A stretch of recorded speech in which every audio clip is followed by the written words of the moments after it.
har jeg trakket litt rundt her på Fjell festning og tok en avstikker ut i periferiet. Og så dukker det opp en kjempe av en bunkers ute i skauen. Bare gå den asfalterte ruten og den veistien som er lagt til, så får ikke du den fulle opplevelsen av hva som egentlig har foregått her på Fjell festning. Og de konstruksjonene som satt opp her, hvor mye de måtte offre de som var krigsfanger her, vi kan ikke forestille oss det engang. Det er rett og slett sinnssykt. Så ikke bare gå det oppmerket, gå noen avstikker også, og prøv å få inntrykkene.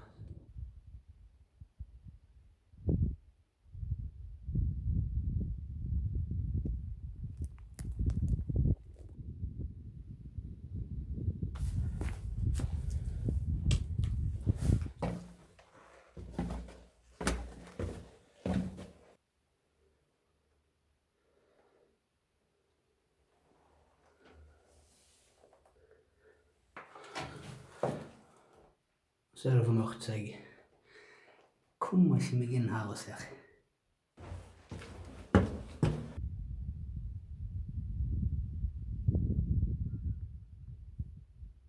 Så dette her jeg snakker om beveger seg litt ut forbi asfaltert. Da man kan danne seg inntrykk. Det er massive konstruksjoner de har der. Her er også godt skjult.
Sånn, da var turen min på fjellfestning ferdig. Jeg fikk kanskje ikke tatt med meg alt. Jeg trakket både under og over steiner.